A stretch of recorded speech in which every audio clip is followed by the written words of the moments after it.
Hi, Terence. Hi, Professor Hudson. Yes, I'm Heidi. Nice to Heidi. meet you. I've heard about you. From Yeah. Hussein, so very nice to see you in person. Well, not quite nice in person. Yeah, wonderful. Well, these days, that's about as good as it gets. Yes. Being in person. Yeah. So, we do we have an order in which we're going to go? Yes, we do. Mike? Let me see. Hi. Terence, are you going to be last? I'm going to be last. Yes. Hello, Michael. It's Heidi speaking. Hello. Hi. Yeah. Nice to meet you. Welcome to this panel. Thank you. You're all set, ready, and yes. Yeah, I'm glad. As long as I have my panel together, then we can do something. Yeah. You don't want someone to just not pitch. Yes, yes. I certainly won't be able to fill the spaces, the silences. When I worked for the Institute of International Affairs, we had a seminar on South Africa's foreign policy and the question of human rights, and we had a guy from Durko who was going to do it, and he cancelled like the day before. Mm-hmm. So with a great deal of irony, I went and I spoke for the South African government. I said, like, yeah, just suspend disbelief for a moment. Yeah. Sometimes we just have to stretch our minds a bit. Yeah, anything is possible with these. I chaired a panel session at the Council for Higher Education last week, and it was on the role of Senate in promoting academic freedom. So we followed just after the introductions, and I had one speaker that was still on her way from Pretoria to Joburg, and I kept on wondering, is she going to make it? But she did. In the end, as we walked up the stage, we had four panelists. So It's not quite the same thing, but I was just chatting earlier about technology for doing presentations, and I once did some IT training for a training company in Joburg. It was a last-minute thing. I flew to Joburg, and I arrived on the Sunday afternoon. Come Monday morning, 3-day training course, and they haven't set up the computers in the room with the software that they needed for the training. my goodness. So the first morning, I was winging it with a techie going around to each desk installing the software.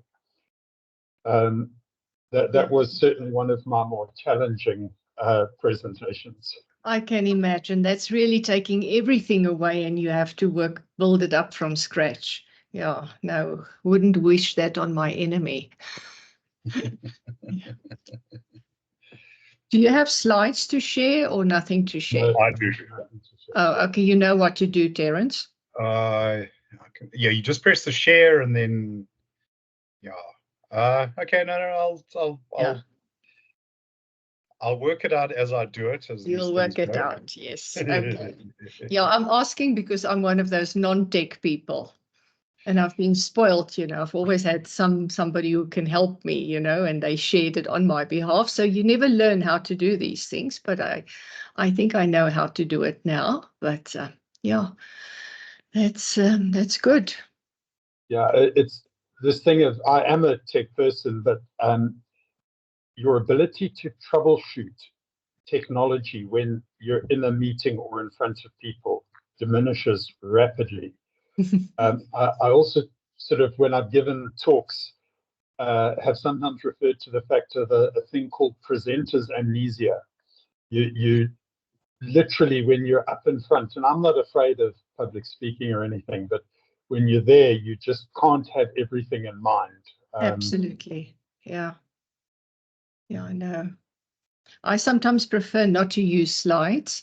I hide behind the old-fashioned idea that you can't communicate complex ideas with via PowerPoint, but I know it's not true. It's just because I'm hiding behind that. Hi, Hussein, welcome.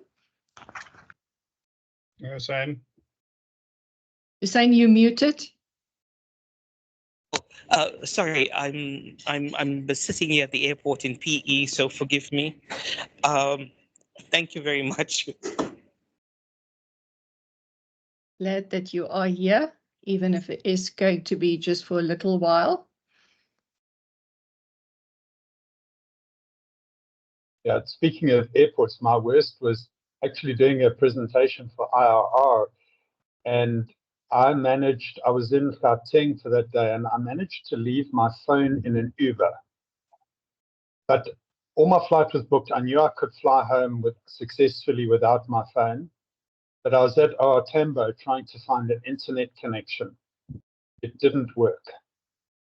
I walked up and down I tried every single venue I could not get, and we literally had to abort the presentation at the time because it was just impossible to find working internet at OR Tambo. Yeah, no, and I'm not always sure whether the internet is safe in these public spaces. One needs to be careful about that as well. But anyway, we're just waiting for our other two speakers. I don't see them online yet, but we've got a good couple of people already in the meeting.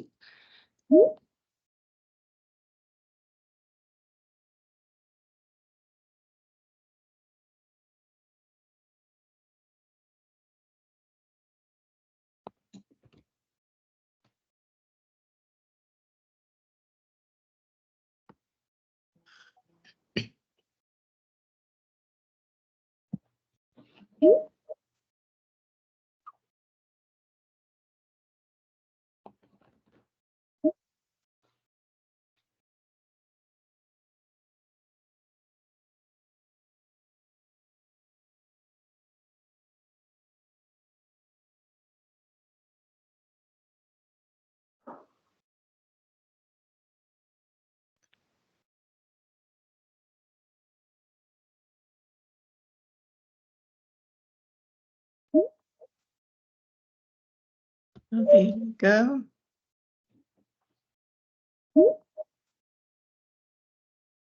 Good afternoon, Makone. Very nice meeting you. Hi, it's nice to meet you as well. I'm Heidi Hudson. I'm going to be the moderator for today, as you probably know. Yes. Can I just make sure that I pronounce your surname correctly? Is it Maja? Correct. Thank you. Welcome. I'm glad that I've got 3 out of 4 now, so we're getting there. Thank you. Hi, Terence, and hello, Mr. Hello, Michael good morning. Atkins. Hello.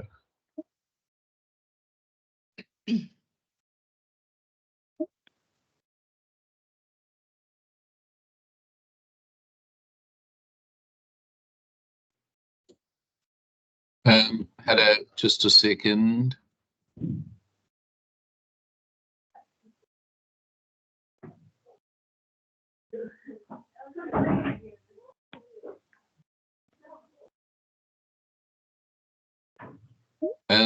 Hello. Good afternoon. Hello. Good afternoon, Ambassador. Hello, please call me Tony. Just tell me, is this thing showing or not? Well, we can hear you, but we can't see you yet. Hold on. I'm going to rectify that. There we go. We can see and hear. Yes, great. All systems go. Welcome.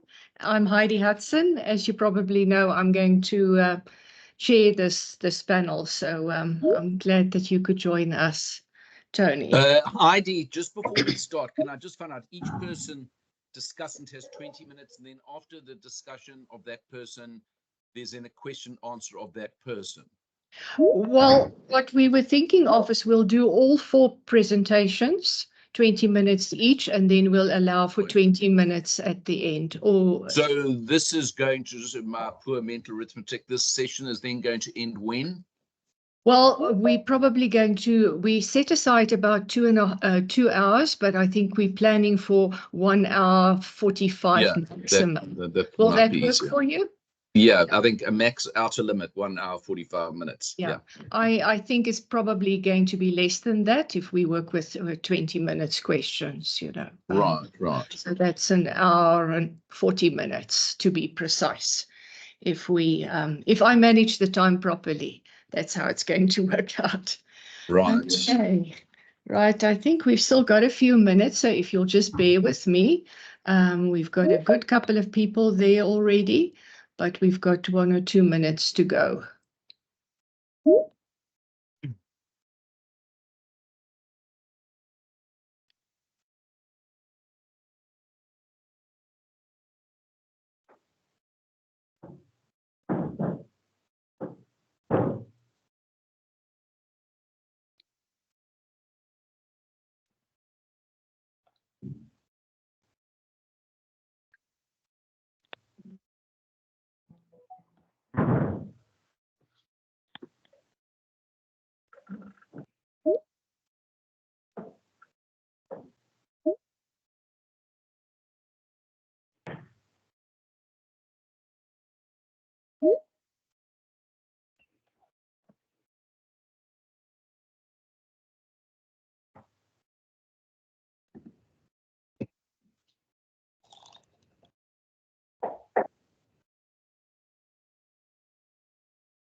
Almost time. I'm just going to give another minute and then we can start, colleagues. I know you're all very busy, but I don't want us to lose any people who will be joining.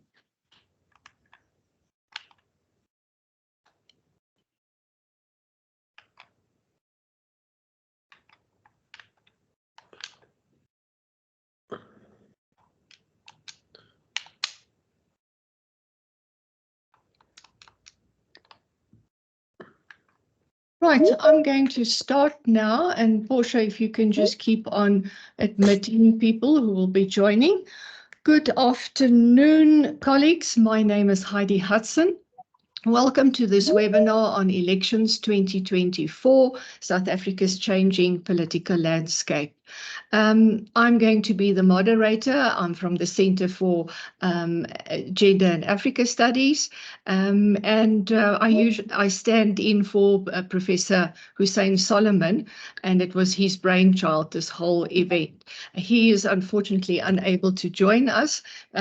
He's here online, but he won't be joining us for the full time because he's at the airport waiting to catch a plane. But let me then also welcome our 4 speakers, and I will introduce them in more detail later, but also recognize the presence of the French ambassador. I'm not sure whether he's on there, but welcome, sir, and to all the other dignitaries that we do not have the names for in attendance, all protocols observed, and everyone in attendance, you're all very welcome. Now, the webinar is jointly hosted by the South African Institute of Race Relations and the Center for Gender and Africa Studies in the Faculty of Humanities at Free State University. But the webinar also forms part of the Africa Dialogue series. And this was the brainchild of Professor Hussein Solomon. Now, because it's election here, we decided to use the Africa Dialogue series, part of it also to devote certain webinars and seminars to the elections. Now, today's webinar is in fact the second one on the elections. We thought it also wise to provide a platform for debate and robust discussion from a variety of party political perspectives. Having said that, the provision of such a platform does not imply an endorsement of certain political views over others. Today we have 4 speakers, and I'm very pleased to introduce them briefly, and then we'll start with our business of the day. We have Ambassador Leon, Ms. Maja, Mr. Atkins, and Mr. Corrigan, and you will present in that order, colleagues. Each of you will be speaking for 20 minutes, after which I will open the floor for questions. I will warn you around about the 2-minute mark when the time is up, I will interject.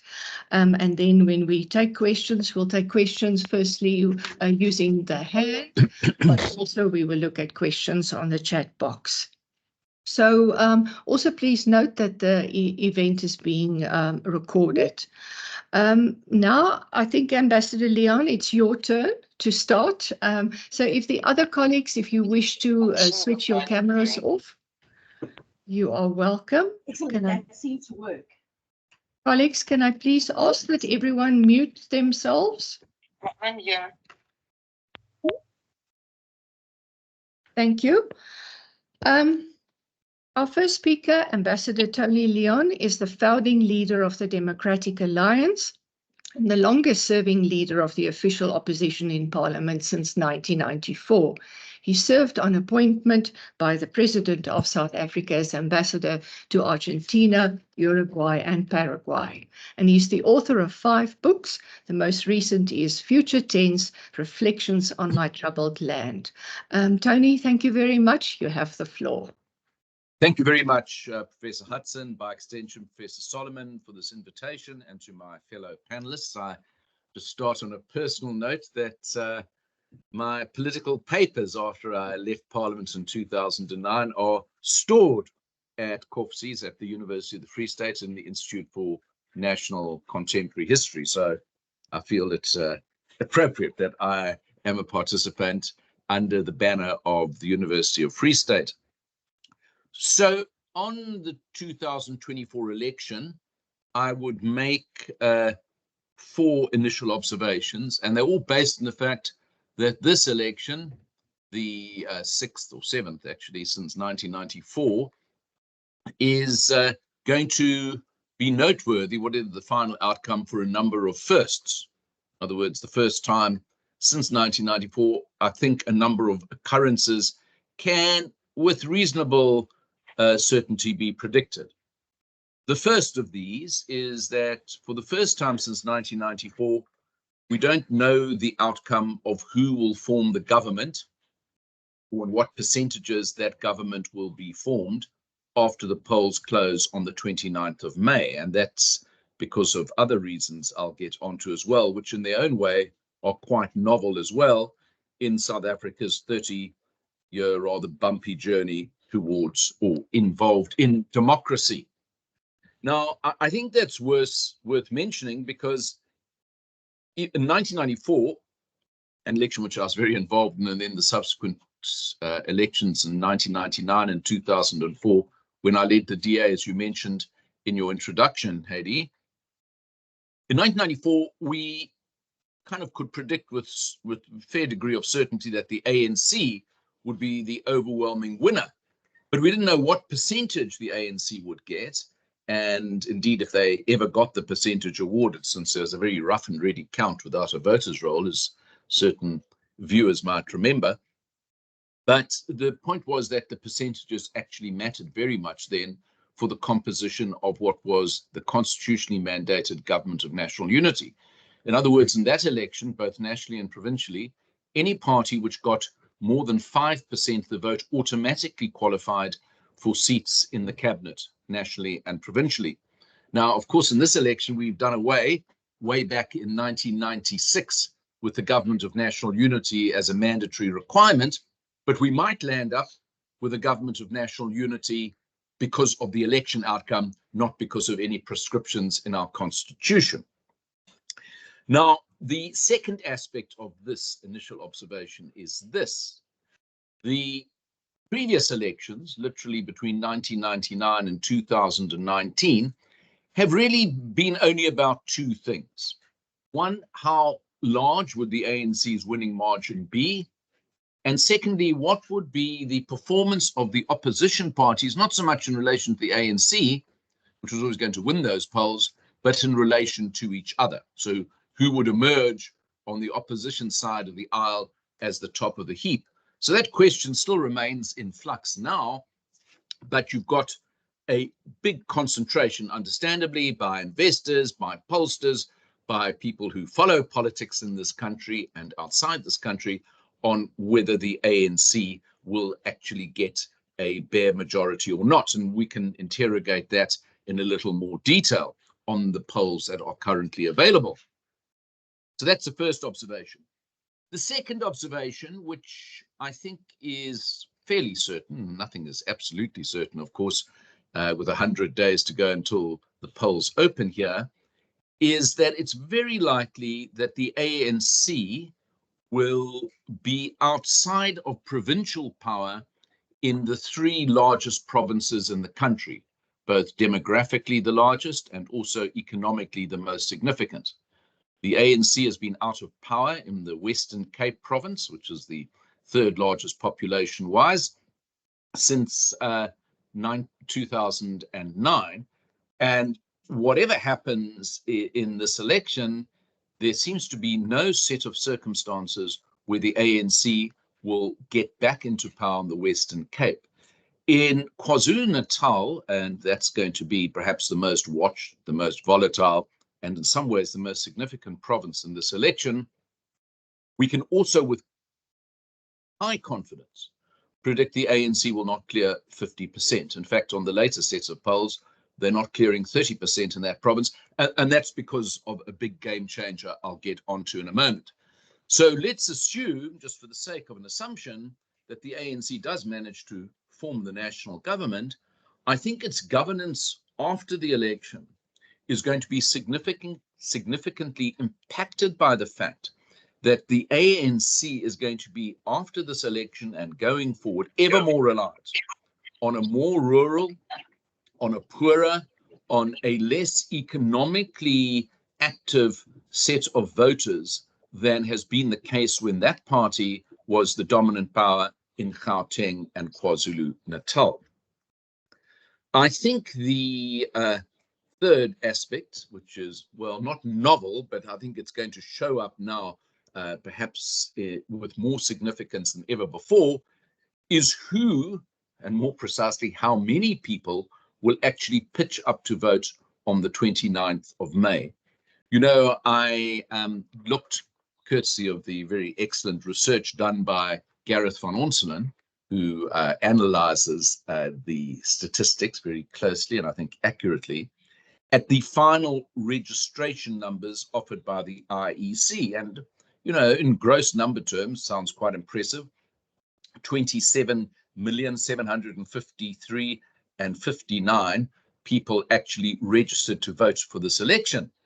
But as he points out, that only represents 67% of the voting age population. In other words, 1/3 of eligible voters, potential voters, have just simply opted out entirely of the political process. They've given up on it, and we can look at the staggeringly high unemployment numbers, the crime statistics, and any other metrics from what I call the misery index, and you can say, well, maybe that's quite a sensible conclusion to come to if the political system doesn't work for you, or arguably doesn't work at all from your perspective.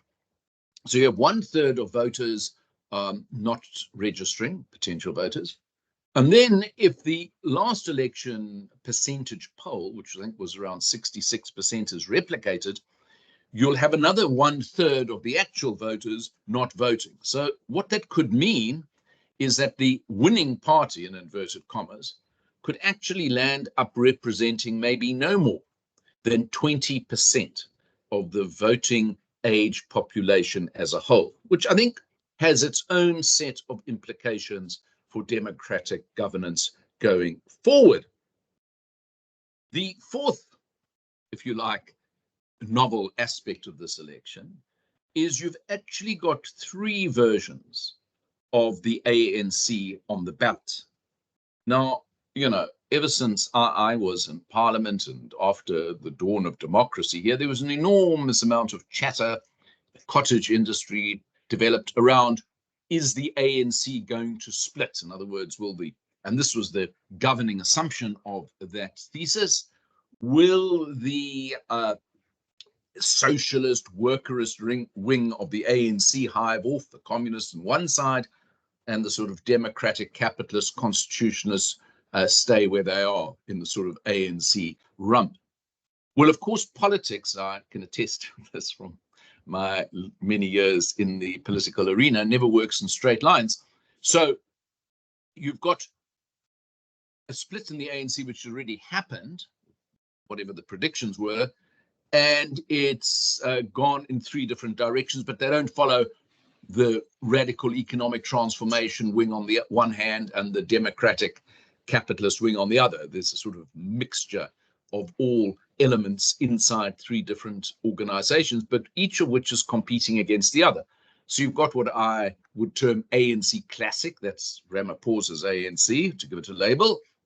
In the center, you've got the EFF, which of course, 10 years ago split from the ANC, and we could call it racial populist nationalist, choose a descriptive set of adjectives. And then now you've got, and I think of high significance for this election, since 16th of December, the formation of Jacob Zuma's inspired political entity, the Umkhonto we Sizwe Party. Now, I'm not going to get into the weeds of, whether the ANC's court case against Umkhonto is going to succeed. I suspect it won't.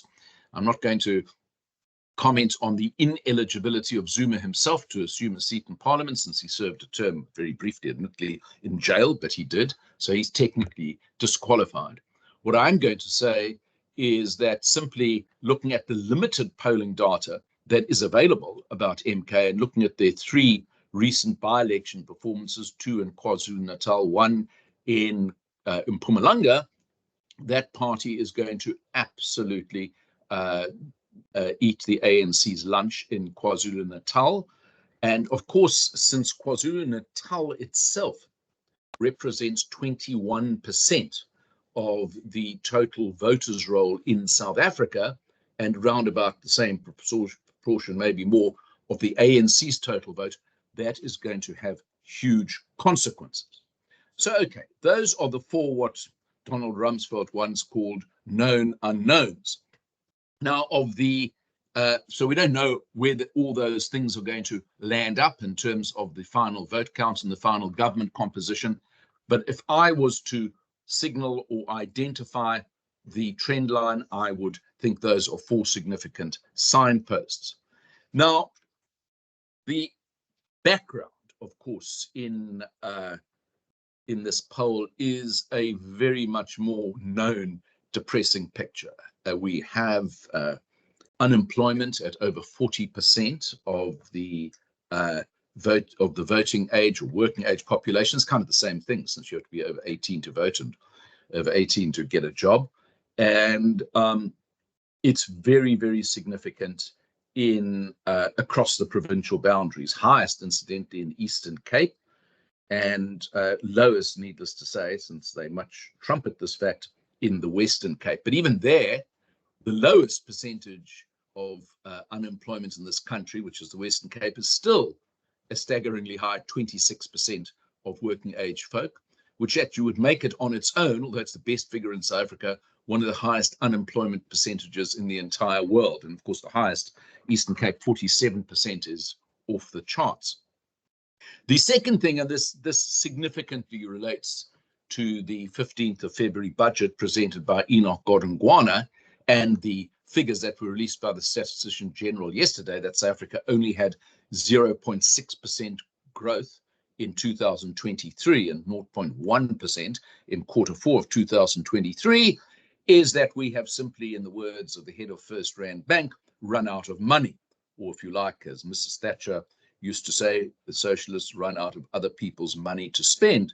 Now, why that is significant is that if you, and forgive me for not having done the deep drill on this because they're probably largely forgettable documents, but even you take a cursory look at all the main political parties' election manifestos, there's not much. You could argue the DA is the best of the lot in it that's really going to get South Africa onto the growth curve it needs to be on, and that would be to get between 5-7% GDP growth. So the supply side is very much in doubt. I would exempt the DA from that because I think they have some sensible policies in that regard.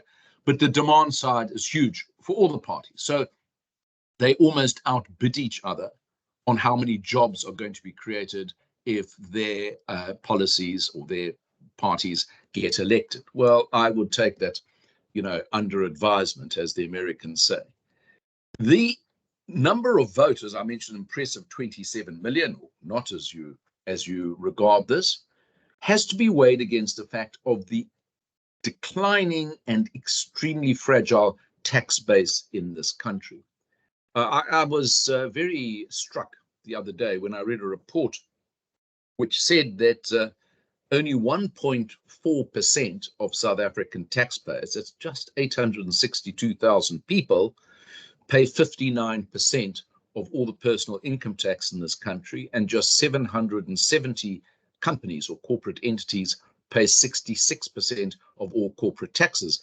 And of course, you've got that as the supply side of all government expenditure of whichever government is in power. So I think that's a huge constraint. And of course, how Godongwana tried to do that, to meet that problem or square that circle of a low tax revenue, but enormous high demand on the powers, on the demand side, including power, we'll get onto that in a second, was to do a piggy bank raid of the JFECRA accounts. In other words, the amount that's been stored for the rainy day through the profits that have been made on foreign exchange due to the decline of the rand. Of course, the rand has done very badly. When I got back from my posting in Argentina, the rand was 8 rand to the dollar. That was the end of 2023. And when 2012, when I checked this morning, being March the 6th, 2024, we discover the rand is about 1933. So declining rand bolsters the foreign exchange conversion reserves of the government, but using that brings all kinds of other issues, which I'm not expert to comment on, but a lot of economists, a lot of rating agencies seem to think it's not a brilliant idea. And we've also seen in the ANC's election manifesto another series of suggestions of raiding the private purse, such as prescribed assets, which were, of course, the bell were the hallmark of the apartheid siege economy, creating various other state entities despite the failures everywhere. And all this builds up to suggest that certainly because under whatever set of circumstances, however the fractions align themselves, the ANC is still going to be the largest party after this election. So their policy, their direction of political and economic travel is going to set the compass going forward. And I would say that the compass point is not pointing in a market-friendly direction from them. And then to compensate for all these economic maladies that we have, the government solution, and we can argue that it's fair and just in terms of social justice, it's fiscally unsustainable, is we now have 28 million South Africans receiving in one form or another a social grant from government. So whoever wins, whatever the final outcome is, those are going to be the constraining factors going forward. So in conclusion, I think my 20 minutes is up. I would say it's going to be a very uncertain election, and however the percentages are determined at the end of the poll, we face all the challenges we had before, but I think if there are conditions of political instability, which by their nature they're going to be, because even if the ANC is the largest party, which I'm sure it will be, and even if it manages to scrape 50% or get above 45 and then cobbles together a coalition with some minor parties, every piece of legislation that it wants to pass is going to require a discipline of its parliamentary ranks that we've never seen in the past. And of course, even before we get to that point, I think the ANC is going to have to do two things, one of which you're going to see on the weekend, and that's how it's dealing with corruption. There are over 90 Zondo implicated ANC candidates on the list. I think if it doesn't deal decisively with them, it's going to reinforce the public perception, and it's very strong perception, that the ANC is ground zero of corruption in this country. And the second thing, and here are a range of challenges that I haven't got time to go into, is it going to manage to keep the lights on, or more significant number of hours of electricity in 2024 leading up to the election? Because if there's intensified load shedding, I think it's going to have a very, perhaps justifiably, bad impact on ANC numbers and might change the outcome significantly. Finally, I haven't, but we can perhaps deal with it in question time, dealt with the opposition unification attempts, the multi-party charter. I think on the polls that I've looked at, particularly the poll of polls quoted on the 12th of February in News 24, that combination of parties gets around 37%, which is obviously not anything significant enough for a majority on election day. But if you have a fracturing ANC, that might be quite significant political real estate after the polls close and the political horse trading begins. Thank you very much.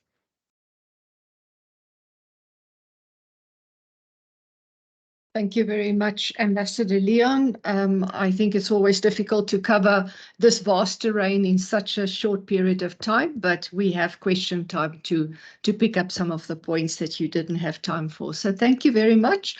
We move on to our next speaker. Our next speaker is Ms. Makone Maja. She is a campaigns manager at the Institute of Race Relations. She has wide experience in political commentary across a variety of subjects, including infrastructure, politics, employment, and industrial relations. Makone, the floor is yours. Thank you. Thank you very much, Heidi. I wish to observe all protocol to dignitaries in attendance, to my fellow panelists, and to all attendees. Happy to be here with you all. I've prepared a bunch of slides for you, so I will share them. Just let me set them up, and then I will get on with it.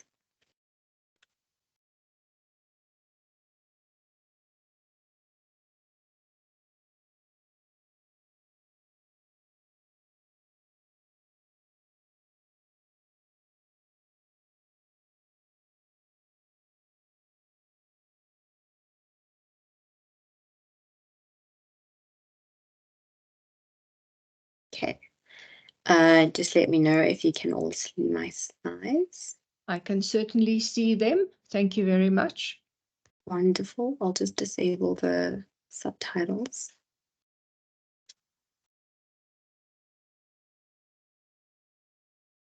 Okay, so I've been particularly curious about youth voter behavior. I think generally and globally, there's a trend of declining political participation by the youth. And my particular interest is, of course, as it relates to South African youth. And so I took a deep dive into why our youth are electing to not vote. Typically, when we speak about youth voter abstention, it's all chalked up to voter apathy. But I thought perhaps they are it's more than just apathy. There are other circumstances afflicting South African youth that result in their decision to not vote. And so the title of this presentation is Youth Voter Behavior, the Who, the Why, and the What Then. The Who, so our youth, as well as who decides to vote, who's been deciding the outcomes of our elections all along, or as I jokingly like to say, who's to blame for the current political climate. The why they're choosing to abstain, as well as the what then. So what can we do, if anything, about the lack of youth political participation in terms of voting? So I've already outlined that in terms of the agenda, and we'll start with the who. So who's been deciding our elections all along?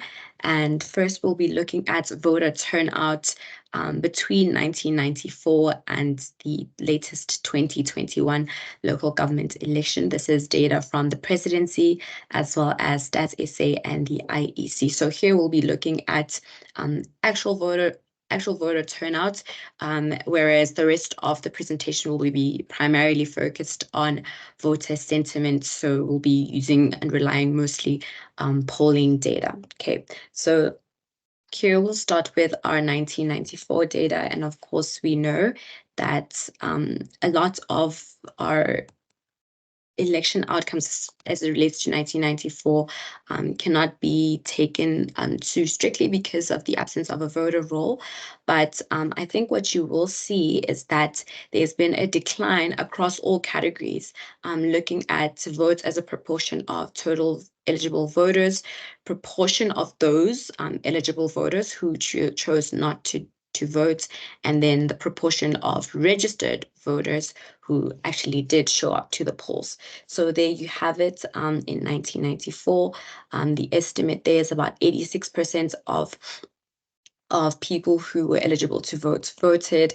That number declines in 1999, and it declines again in 2004. It picks up slightly in 2009 at 65%, but it wanes in the later 2010s. In 2014, you see it there registering at 59.3% and at 45.3%. And then we're going to look at those people who elect to not vote. So these are people that are of voting age, but choose to stay at home instead of showing up at the polls. So the estimate of 1994 is relatively low, but it starts to pick up throughout the years, and in the 2010s it's almost a third, which coincides actually with what the ambassador mentioned, that about the 27 million people who registered to vote represents about 65% of voters, eligible voters. So still we see that a third of people, consistent with the 2019 eligible voters, elected not to vote. And then we're going to look at proportion of registered voters who did vote. So these are the people who are quote unquote to blame for the election outcomes, to blame by commission. Okay, we have 86% in 1994, even higher in 1999. So again, these are people that have already registered to vote, but that number declines and you only have about 66% of them who elect to vote. Typically, where registered voters show up to the polls, it tends to favor the majority party. So the ANC typically tends to benefit from low voter turnout, and you will see this reflected in future slides and future modeling done by the Human Sciences Research Council. Okay, moving on to our polling data, we'll be using Afrobarometer here to gauge voter behavior. So this is self-reported voting by age group in the 2019 election. And here we'll actually get to look at voter behavior broken down by age category. So we'll get to see how our youth behave in the elections, how many of them voted in the 2019 election. So this is self-reported. The respondents would have been asked in the last election, the last national election, did you vote or not? And then people indicate whether they did or not. And again, this is broken down by age group. So we have our youth category. It's between ages 18 and 24, as well as 25 to 35, 25 to 34. But we'll forgive Afrobarometer for that little mistake there. So we have 51% of our youth group choosing to vote in the 2019 national election, against 47% of them electing not to vote. So you still have quite a high number of our youth choosing to abstain from voting. But that number picks up with older age categories. So people who fall within the ages 36 to 45, about 65% of them self-reported having voted in the 2019 election, against only 34% of them choosing not to vote. So where it does not add up, you should assume that the rest of respondents either could not recall or refused to participate. So where these two do not add up to 100, about 2%, 1% of them would have been respondents who refused to answer or could not recall.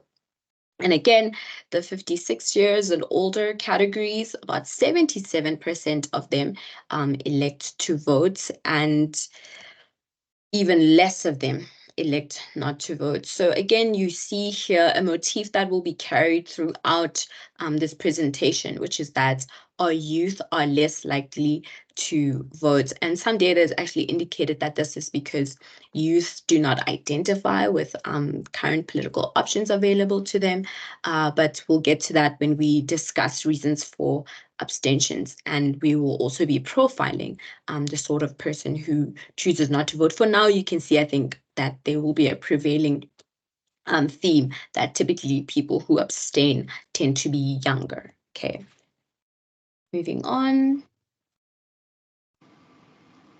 Abstainers from the local government election. So this is the previous local government election held in 2021. This will also be broken down by age category. This is a different source. It's the Conrad Adenauer Stifting Foundation with the University of Johannesburg. A bunch of researchers conducted research in the 5 of 8 metropolitan cities in South Africa. And they had about over 3,000 respondents who were contacted telephonically and asked who of them voted and which of them decided not to vote. So here we'll be looking at the abstainers vote broken down by age category. And as you see, the youth category between ages 18 and 34 are overly represented. About 46% of them elected to abstain. From this time, it's the local government election, against 33% of people between ages 35 and 49. That number you see decline gradually. So as people grow older, they tend to be more politically active. But again, this was polling between the 5 metros, so it's not representative of all of South Africa, but I still think it gives us a good idea of who our abstainers are, both in the local government election, that would have been in this slide, against in the national government election, which would have been in the previous slide.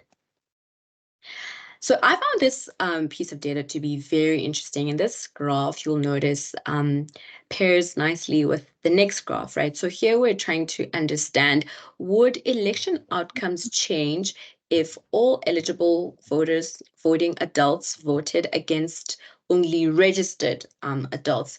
And you will see that something that I alluded to earlier, that the majority party tends to benefit from voter abstention, reflected in these 2 graphs. So this is going to go by fairly quicker than the previous graphs. I've animated this by category just to show you that if all eligible adults voted, 40% of the youth in age categories 18 to 24 would vote for the ANC. 41% of the youth, again, vote between categories 25 to 34 would vote for the ANC. And then you see that number increase with the older age categories. The DA, you have about 10% of the youth between ages 18 and 24 indicated that they would vote for the DA, against 11% of the youth between ages 25 and 34, indicating that they would vote for the DA. So the DA has a similar trajectory to that of the ANC against the EFF. The EFF has almost an inverse graph. You see that the EFF is more popular among youth voters because the highest group that indicated likelihood to vote for the EFF are the youth within the ages 18 to 24. Other parties are a mixed bag, and then abstention again, you see a graph similar to the others, to that of the EFF, where the youth is overly represented here, with 29% of the youth between 18 and 24, 25 between ages 25 and 34 indicated that they would vote. So now that you've seen how the elections would be shaped, how the election outcomes would be shaped if all eligible adults decided to vote, just compared to the next slide, which shows you what happens when only those who have registered show up to the polls, okay? The ANC is far more popular, right? You see already that in the previous graph, these numbers were represented in the low 40s, low 30s. But as you see here, the ANC is far more popular among registered adult voters. So if anything, youth should be encouraged. It's not the case that things will not change even if they do vote. Clearly, that's not the case when you look at how all registered adults would vote against all eligible adults would vote. So yeah, the ANC is more popular among all registered adults. The DA tends to suffer a bit there because you see that less registered adults were likely to have indicated that they would vote for the DA between the ages 18 and 24, as well as 25 and 35, which has a similar number to categories 35 to 54, and more popular, the DA is more popular with older generation, so people who are 55 plus. About 25% indicated, 25% of all registered adults indicated that they would vote for the DA.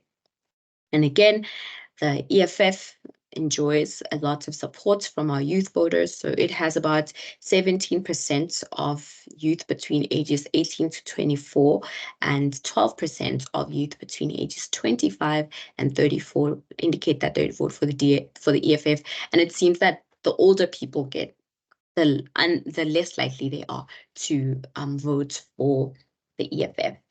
Other parties are still a bit of a mixed bag. You have 10% of the youth in ages 18 to 24 indicating that they would vote for the EFF, like other parties, excuse me, against 12% of people between ages 25 and 35. And then, yeah, those are the other group age categories which we're not so much concerned about.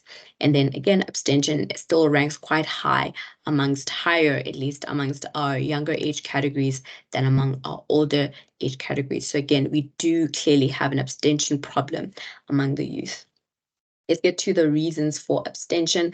This is a quote I picked out of a survey that was done by the Konrad Adenauer Stifting Foundation in the UJ, and the respondents indicated that, she just said, according to me, this thing of voting is useless because there's corruption and we are not working. This voting thing is not working for us. And funnily enough, a lot of these respondents, and across multiple polling data, including that of the IRR, you see that year after year, people indicate that jobs are their biggest priority against corruption and crime and all other issues. And yet our youth are still not making use of civic and democratic avenues available to them to change political outcomes. Reasons for not voting in the 2021 local government election by age group. So this would have been this survey that was performed in the metropolitan cities, and it too is broken down by age. There are various categories that people could have given for why they elected not to vote. And I specifically chose this survey because it started doing or collecting answers from respondents the day after the election, so between the 2nd of November to the 16th of November, and they broke down reasons why people abstained into about 5 categories. One is lack of political alignment, and you'll see that a lot of the youth found that they did not align with political parties in South Africa. Much more likely in the youth than in the older age categories. Performance evaluation, so these are things like service delivery, like the previous person who quoted us saying that corruption is an issue, who was quoted saying corruption is an issue, service delivery is an issue. Those would have been people that chose to abstain for service delivery or performance evaluations related reasons. Uninterested and disillusioned, these are people that are just in despair. They just don't see any hope for them in terms of showing up to the poll. Administrative barriers, this would have been things like somebody not being registered in the ward they stay in. That is an example of an administrative barrier.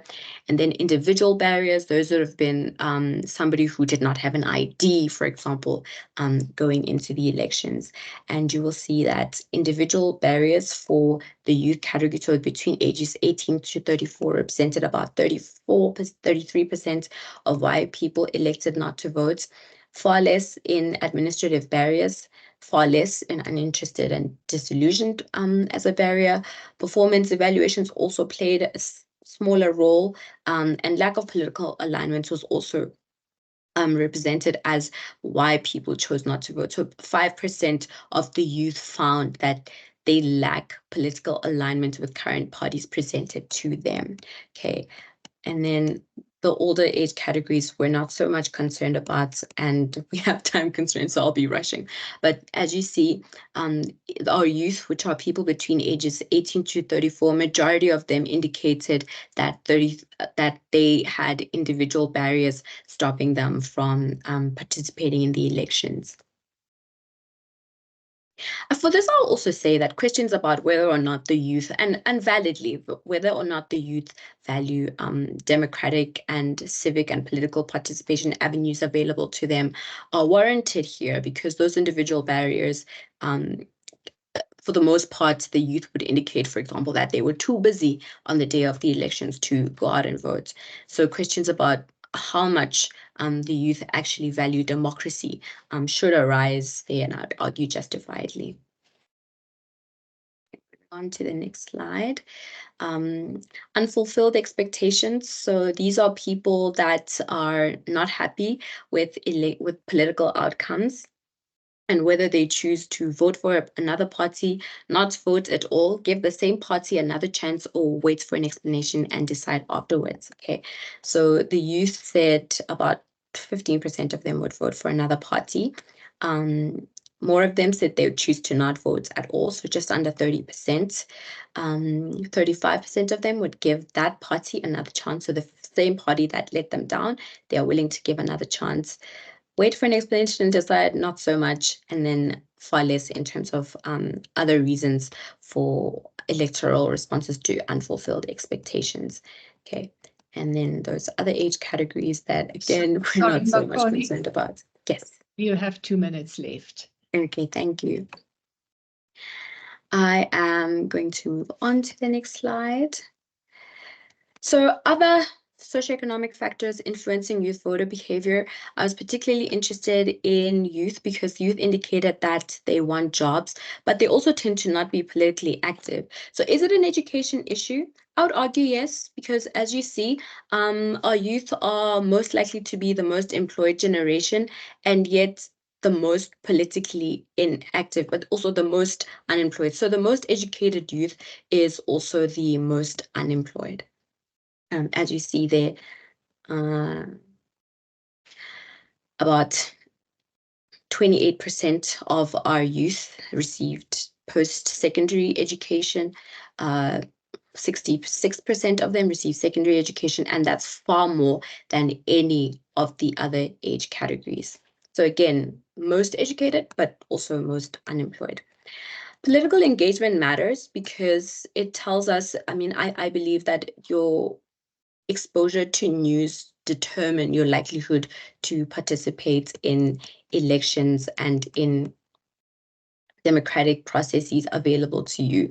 But as you see there, our youth get most of their news from the TV, and they also get a lot of their news in comparison to the other age categories from internet sources. Okay. And next slide. I'm just going to rush now to our takeaways because I'm out of time. I'm sorry about that. Oh, there. Takeaways. Okay, so non-voters, they were likely to be profiling on non-voters. They were likely to be young and students, young under the ages of 35 students. About 59% of them indicated that they didn't vote in the last local government elections. They also likely to be Black, African, Indian, or colored than whites. Youth indicated that they encountered the most individual and administrative barriers as reasons for not voting.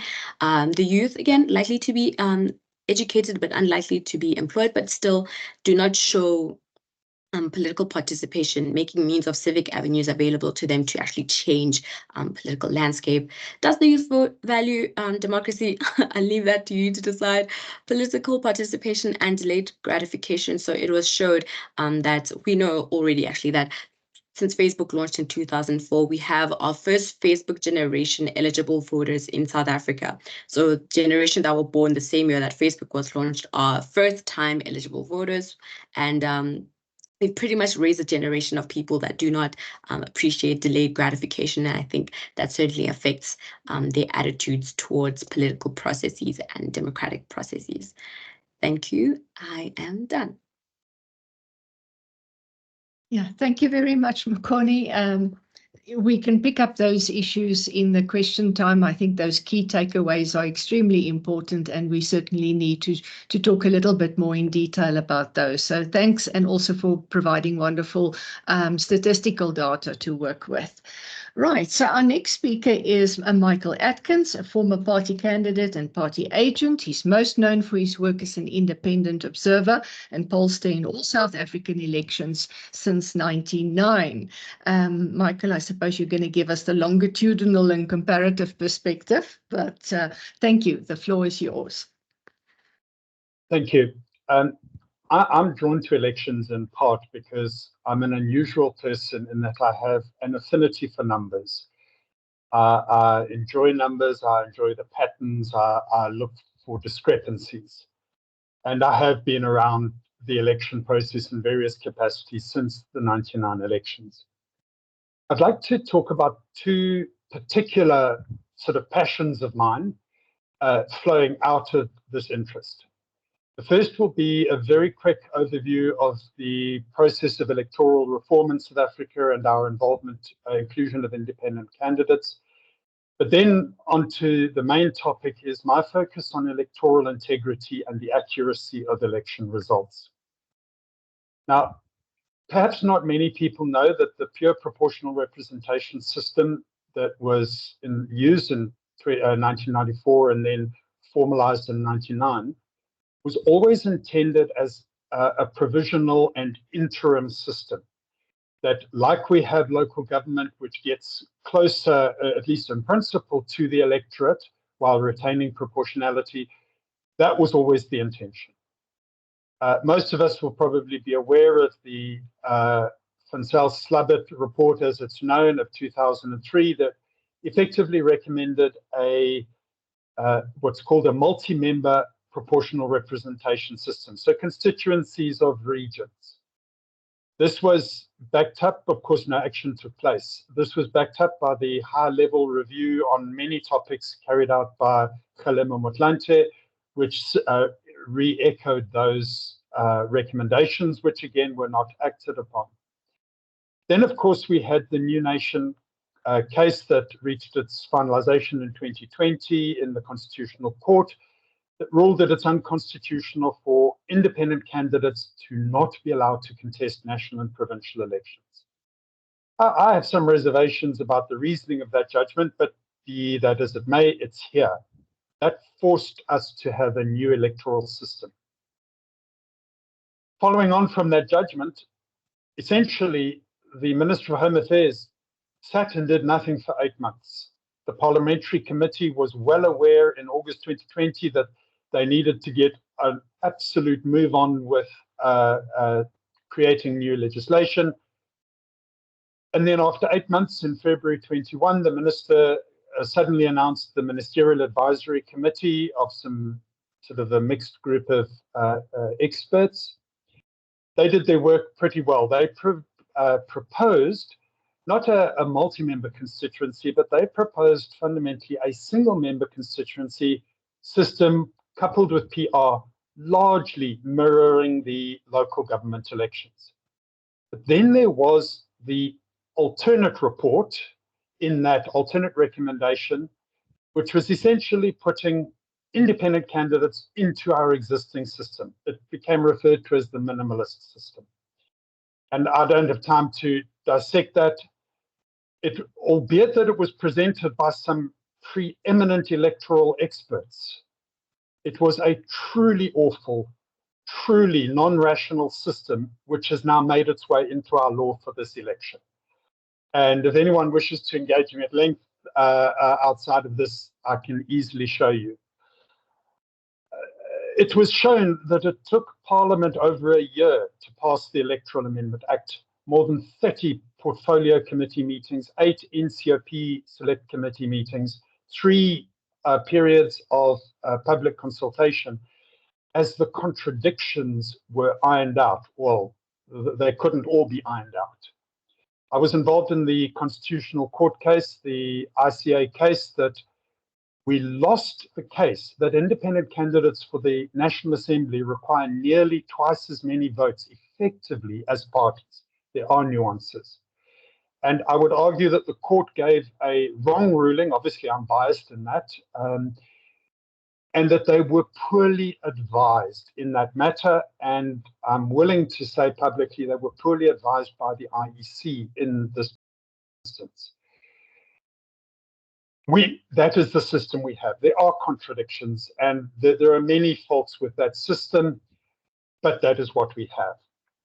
Then more latterly, we have the Electoral Matters Amendment Bill that is due to be debated by the National Assembly this afternoon, which ought to have been merely what were termed the consequential amendments relating to independent candidates, allowing the funding rules and disclosures to apply to independents, liaison with the IEC, broadcast rights and political advertisements and things like that.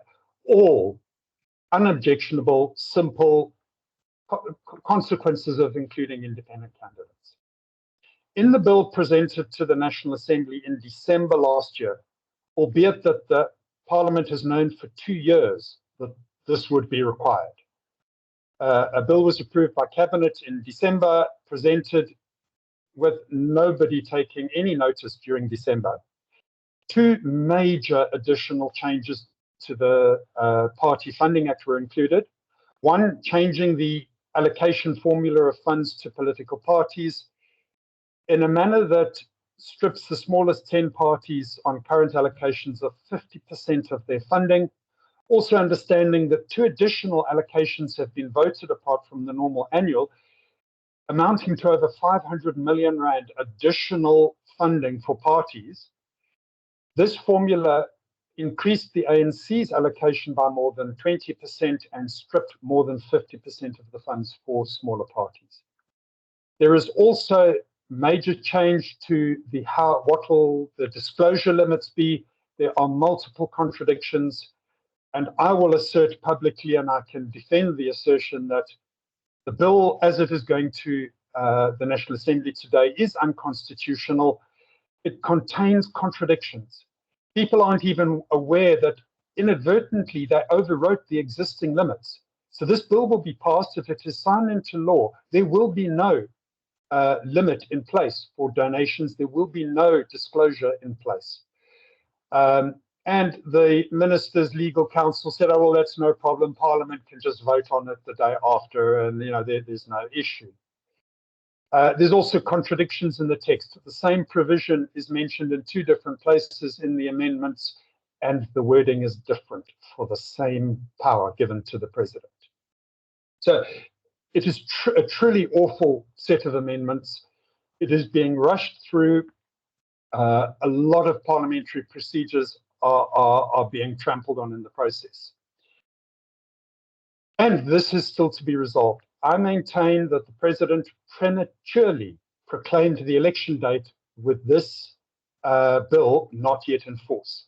A week ago, ICASA published regulations relating to broadcast and changing definitions where the original act was not yet changed to accommodate independent candidates. So there are regulations mentioning independent candidates, but the ECA does not yet.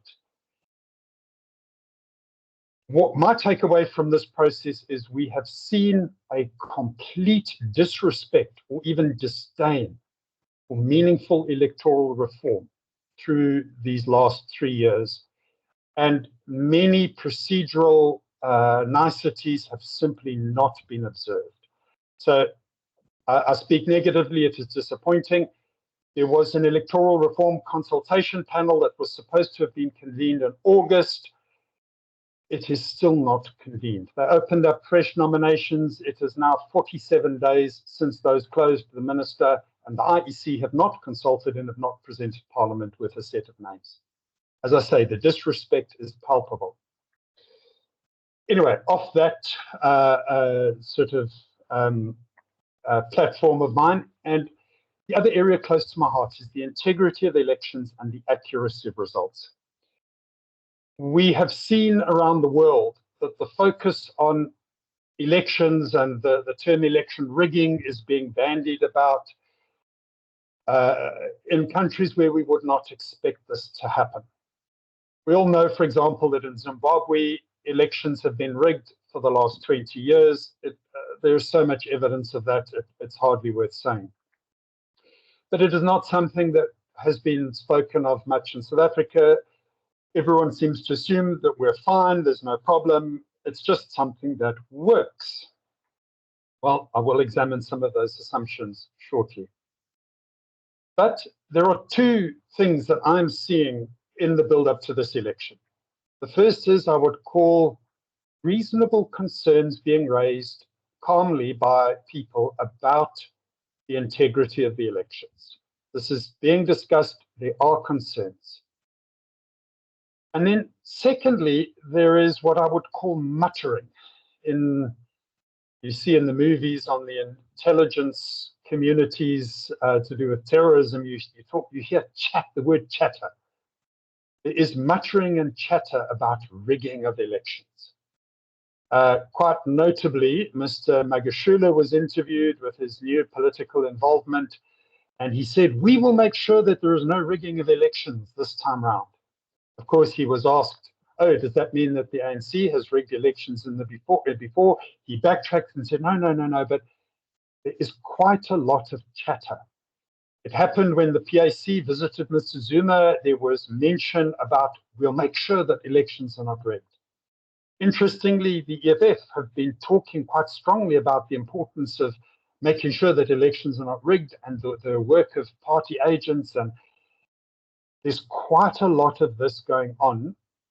We've all, of course, have also had some rather ominous statements made by certain spokespeople for the newly formed MK party about the results and so on, and if they're not the right way, there will be trouble, and so on and so on. So these raise concerns. Now, of course, I would make the distinction between election rigging and electoral fraud. Fraud will happen anywhere in the world to some extent in local voting jurisdictions. The question is how well it is caught and trapped and corrected. I don't think anybody is seriously alleging rigging in South Africa as a centralized, blatant alteration of results after the fact to obtain a predetermined outcome. I don't think that's really on the table. Although I do believe that the Chief Electoral Officer a couple of months back was foolish to go in an interview and state rigging of elections is impossible in South Africa. He gave a very good breakdown of the reasons why the election results can generally be trusted, but to say something is impossible is too absolute a statement. I would argue that there are two, call it theoretical and practical considerations that we need to be exploring and expanding upon. The first imperative is the results that are announced 3, 4, 5 days after the election must be accurate. The seat allocations in the National Assembly and the 9 provincial legislatures must accurately reflect the votes cast by eligible voters. Now that sounds obvious, but we need to make sure that happens. But then secondly, spurious claims of rigging must be objectively and speedily met and countered. This potentially both of those become potentially quite big factors. So while I'm not specifically considering rigging, the possibility of errors or electoral fraud are important where people are saying there could be several close outcomes. And 1 or 2 seats difference, or which party holds the balance of power, which small party holds the balance of power in a particular provincial legislature, could well be a big factor. Right, so this raises the question, can the IEC be trusted, both their integrity and their capacity and the quality of their work? Well, if you ask people, you're going to get a lot of different opinions, but that is largely subjective, obviously. There have been polls done over the years about the level of trust in the IEC, and there is generally a downward trend, although the public opinion trust figures are still pretty high. What I can say is there is no credible evidence of out-and-out bias on the part of the IEC leadership or of any intent or likelihood of rigging elections or of altering and predetermining the outcomes. Obviously, there are going to be employees, including temporary employees of IEC, who will be guilty of misconduct, but that is a different question. So having said that, I would argue that there are a couple of buts.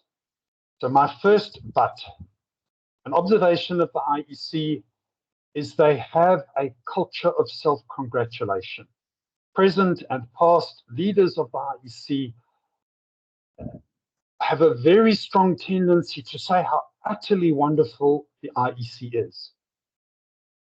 Now, alongside that, and very closely related, the IEC has a marked reluctance or reticence when it comes to publicizing failures or errors on their own part. And I would give you one example. Probably very few people know that after the local government elections in 2021, in the months following court action, I think it was 49 voting stations in the city of Cape Town had recounts of their votes. At the instance of the Cape Independence Party, as it happened to be, and they did gain an additional seat in the council as a consequence. But nobody knows that even that happened. I did an analysis of the before and after figures, and of the 4,000 or so numbers that were recounted, 1,050 of them changed as a consequence of the recount. Now, these are embarrassing little details that we just don't hear about. And that goes on to, well, which was my last point. We have assumed the accuracy of results in South Africa. Generally speaking, the IEC has an excellent logistical arrangement. Their electoral systems are good. But our results, going back to the 1999 election, are not as accurate as people perceive. And there are many errors that escape the audit and verification procedures. I'll give you a couple of very quick examples. In 2016, Mr. Malema made a big thing that, in 2014, they stole votes from us in Alexandra Township. Well, yes, I know. It was the Zion Christian Church, where there were 104 votes in the provincial election for the EFF and 0 in the national election. The small inconvenient fact was that I was at the results centre in 2014, and I took that error before the objection deadline to the EFF, and I showed them that error, along with about 30 similar errors. So there are concerns. I'll give you one more example. In the Ngani municipality in KwaZulu-Natal, there was a voting station, 390 odd voters. The PR ballots had the normal spread of parties. The EFF did reasonably well. They got 100 or so votes in the PR. In the ward vote, and this is the official published results on the IEC website, the EFF got 392 ward votes. Every other party got 0. That is a published result that has been through the IEC's audit and verification procedures. The other thing which I can observe from my experience of following these two pieces of electoral legislation, and it is a constructive criticism of the IEC, is they have exhibited what I might term a deference to the executive. In every parliamentary engagement, their input tended to go along with and support the executive's view. Similarly, in the Constitutional Court case that I referred to. Now, some may take issue with me, and I can defend and expand upon those. But the question is, what should be done? What do we need in this environment? I would argue that the first thing we need is an increased focus on the accuracy of results. Michael, 2 minutes left. Thank you. And on the objectivity of any processes involved in the accuracy of results. We need a shared collective effort to focus on the accuracy of results. We need a far greater, although it is good from the IEC, transparency in relation to data and processes. We need to build up a culture where the accuracy of results and the objectivity is just built into our system. I argue in terms of accurate results and claims of rigging that we need some policies and protocols from all concerned as to how to deal with the situations as they arrive. And this needs to be ongoing. You know, in IT security, there is a concept, a set of techniques called zero trust security, where you assume that there could be bad actors at every stage, and you build your security around constant verification and availability of information. And I would argue that we shouldn't be asking, can the IEC be trusted? The processes and the data should be so open that nobody has the possibility of even questioning whether the results are accurate. So we want to, in a way, make trust redundant and make electoral processes so open that we all know that we have the correct outcomes. Thank you. Thank you, Michael. On that interesting note, you paint a bleak picture, but you also provide us with some constructive ways of taking the process forward, and we'll engage in question time on that. Our last speaker is Terence Corrigan, the project manager at the Institute of Race Relations. He specializes in property rights, as well as land and mining policy, and also held positions at SAIA and the Gauteng legislature, and he is also a regular commentator in the South African media. Thank you, Terence. Okay, thank you very much, Heidi. And I must say that it's a tough road to hoe to follow the presenters who've gone before, but let me do what I can. First of all, let me bring up my slides.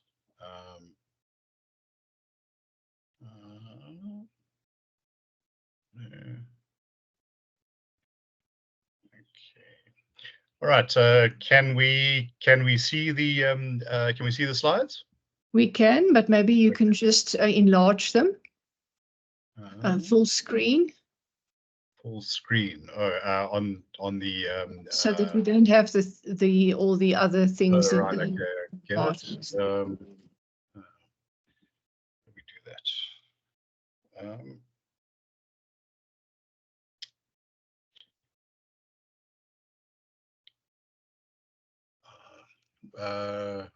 One if moment. not, if it's a problem, we can still follow. No. Not to worry. No, I'm sure I can work it out. Okay, You can click on slideshow. Click on slide. Okay, right. Okay. Are we there? Not yet.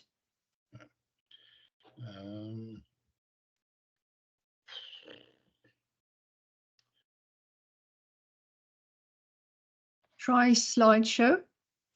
Well, yeah, I've actually got it on slideshow. Oh, okay. Okay. Not to worry, Terence, we can follow. Okay. So.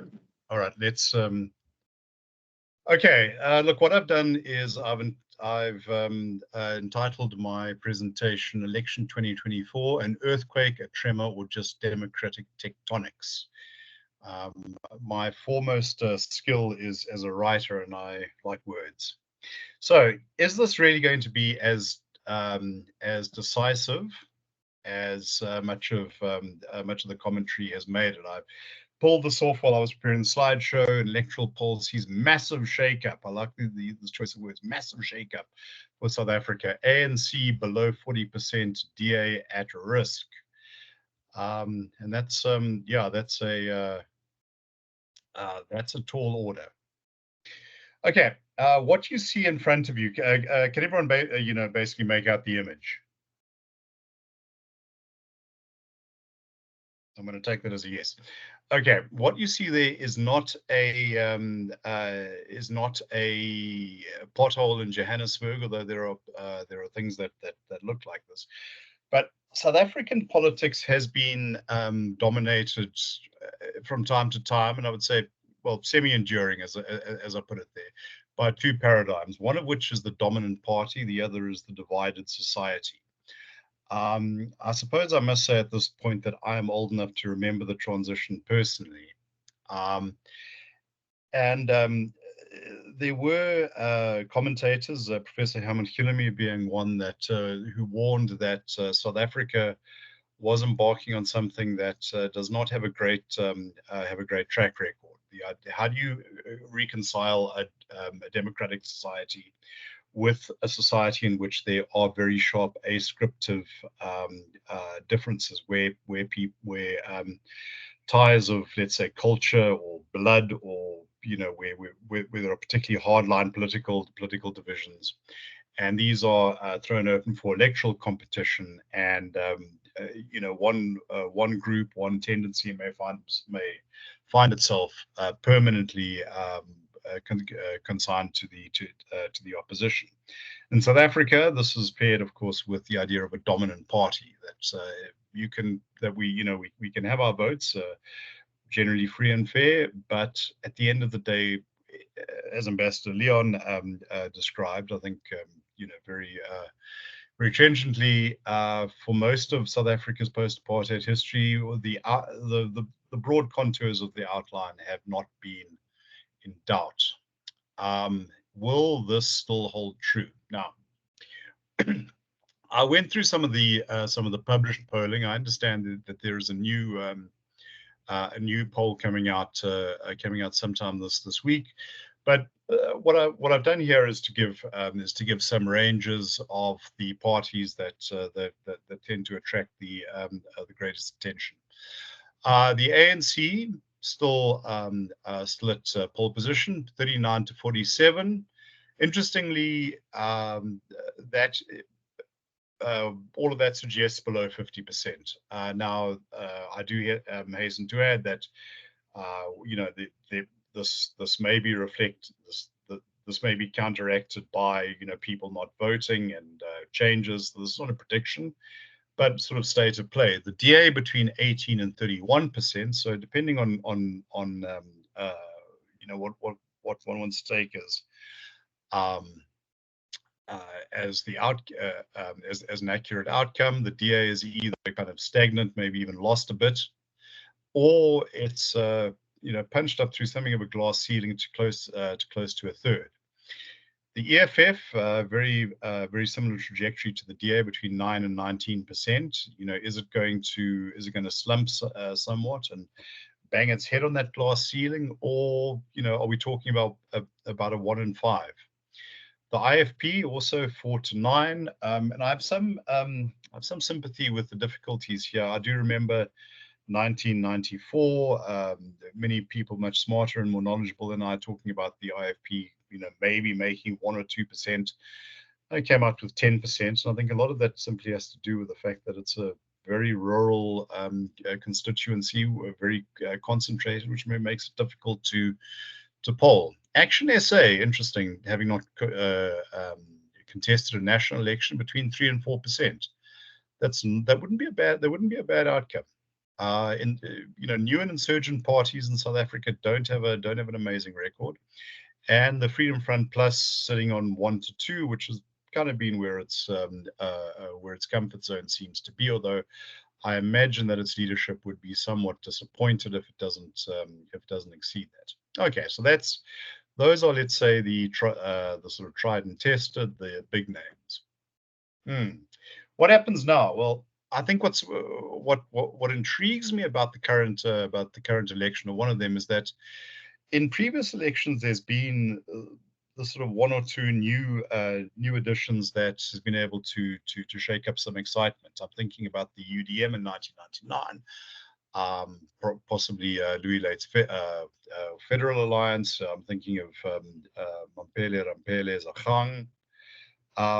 Many of these, attracted a good deal of commentary that they were the swallows that presaged the summer. And I think we are kind of spoiled for choice in this. Rise Mzansi's, South Africa's attempt at a social democratic option. BOSA, the what I would kind of call the non-political party. I think we've had a progression of these. I've actually interviewed people from both BOSA and from Rise Mzansi, and what struck me was both seem to be hedging their bets on policy and saying, well, it's going to be what the people want, which kind of see where they're coming from, but I do think that's something of a cop out. The Patriotic Alliance, I would say, a very interesting case of insurgent politics, which I think has some traction. Certainly attracts a lot of attention. Very outspoken, and I'd say in a way Trumpian, if you don't mind me using the allusion to our cousins across the Atlantic. Quanto Isizwe Party, this this has been termed a game changer. This could be something that inflicts a severe fractioning on the ANC, particularly in KwaZulu-Natal. Although, what exactly does it stand for? That's a interesting question. What's its particular policy positions? They've got a very thin manifesto, and aside from Jacob Zuma, who exactly is the face of it? And then, of course, there was change starts now, and I wouldn't be the first to use the pun and say change evidently is going to start later. I think actually that the latter party is a sort of cautionary tale. If the scuttlebutt is to be believed, Roger Jardine was favoured by some influential people in business who were willing to sink a great deal of money behind it. You had a few big and semi-big names coming out in favour of it, but partijbou is harde werk, if I could use Afrikaans. And I think of this that this demonstrated a certain naivete. That would be my assessment, and I think it's gone where it was always going to go, given the limitations and the contours of South African politics. So, question here is the dominant party paradigm done? Are we now entering a South Africa in which elections are competitive at more than a local or a provincial level, where the outcomes are not necessarily foregone? You will see the image I've used is one of complete wreckage, and I think that's opposite. I think that is very, very important, because I do not believe that that South African political culture is properly attuned to that. I think that as much as the ANC would have a great deal of difficulty in accepting that its position as, let's say, the natural or ordained leader of the country is now done, I think for a party like the DA, it will be an extensive culture shock. We saw through the experiences of the metros in Gauteng just how difficult it was to take over and try and make them work. This, of course, is linked to the era of coalitions. If we are to say that South Africa is now entering the era of coalitions, what does this mean for future alignments? What does this mean for future stability? Are all political conjunctions going to deliver the same sort of ability to manage an economy and society, and also to future policy? Do we get pro-growth reform, growth being a big concern of the Institute, or do we perhaps get gridlock, or perhaps a sort of mutually hurting stalemate? And the image I chose there showed a lot of people standing around not quite sure what to do with all this rubble. Sorry, Terence. Yes. Your slides, have you moved your slides forward, or is it meant to still be on the portal? Oh dear. Let me try this again, because I had rather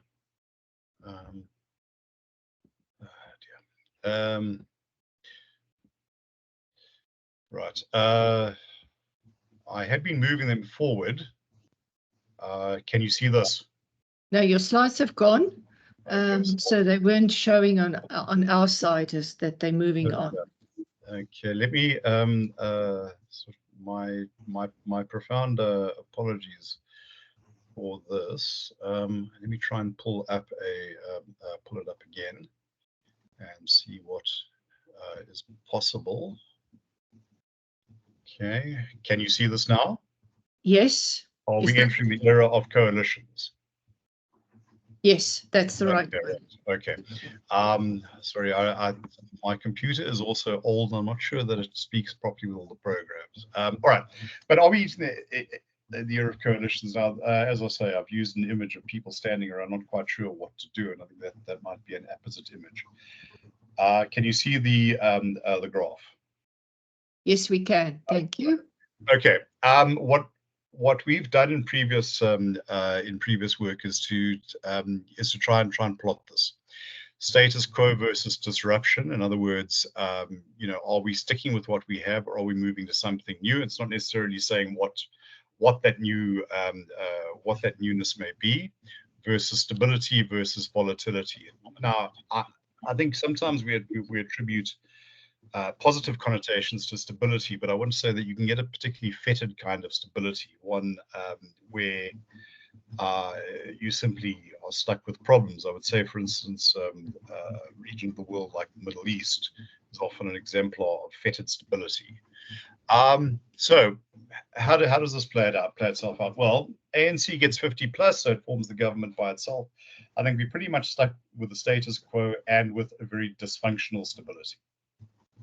The ANC and minor allies. I note, I've found the discourse around Rise Mzansi to be interesting, because I would have thought that they would yaw naturally towards the opposition, but I understand Professor Richard Callan has been an advisor for them, and he has spoken in terms of the ANC linking up with a left-leaning party such as Rise Mzansi. So perhaps that is what that might happen. There, I think you get a little less of the status quo and a little more stability, a little less stability, but fundamentally within the same ballpark. Okay, now we start to get into greater levels of disruption. An ANC-DA coalition. Well, I think there we start to head into much greater volatility. I think that would be a government in the sense at war with itself. More disruption, but I think greater adherence to the status quo, since I think the ANC would simply have the numbers advantage. And I think that the ANC is also far better at operating governments. DA and allies, an MPC option. Well, I think that we get a great deal more disruption and probably slightly more volatility. But what I can see there is that you would probably have a government that pulls in one direction, but it would struggle to cooperate with a civil service that has been consciously politicized for 30 years, or for 30 years now. And this is why I believe that the case against cadre deployment is so important, and why I must confess to have been somewhat disappointed with the recent Pretoria High Court judgment, but that remains ongoing. Now, finally, the ANC and EFF. I think that we get more stability and more disruption and more volatility. And I think what happens there is that the EFF is probably better at politics than the ANC and would demand an enormously greater quantum of the impossible than, let's say, a DA or a minor party coalition would. I think also the EFF has played very cleverly on the ANC's traditional stated ideological preferences, that it is a revolutionary movement, and I think that it would give license to some people in the ANC to finally behave like that, to behave as they wish to. The consequences for governance be damned. So that is kind of how I would see these questions playing out. Now,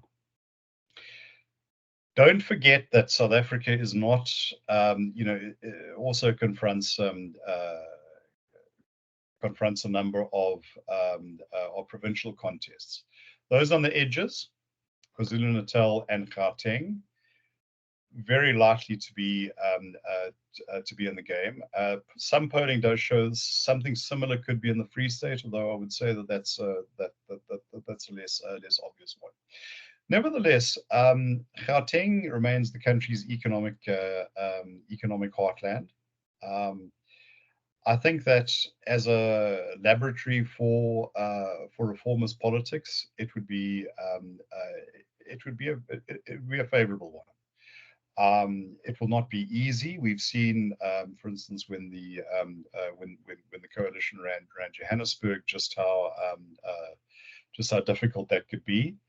KwaZulu-Natal, that could be all over the place. My sense is that an ANC, if indeed it is reduced to a sort of 25% against 20% for the for MK and equivalent for the IFP, is that you would probably have a hugely unstable government that would change every so often. Given that KwaZulu-Natal has a large share of the country's population, a large share of the country's sort of poorest people, but also centers of high economic importance, that could be extremely disruptive to the country as a whole. 2 minutes left, Terence. What comes the day after? Do we get democratic consolidation or deconsolidation? Do we finally work out how to do cross-party cooperation? And do we get economic resuscitation? Those are the three questions. Now, I started this off by saying that there have been two enduring paradigms. One is the dominant party, and one was the divided society. And here, I would say that the dominant party paradigm is probably finished now. Maybe it will not.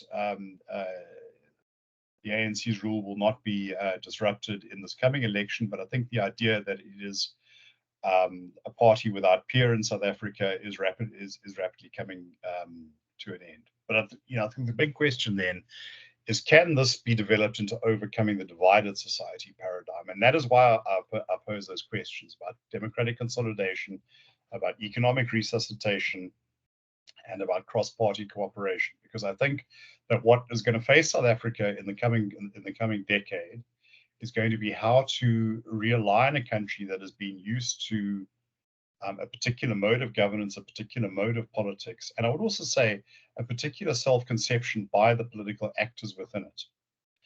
Can the ANC go from a party that 20 years ago would unironically describe itself as the most important moral voice in the country on any issue, to merely another grubby party that has to deal with the fact that many of its cadres have looted the state with at least the tacit,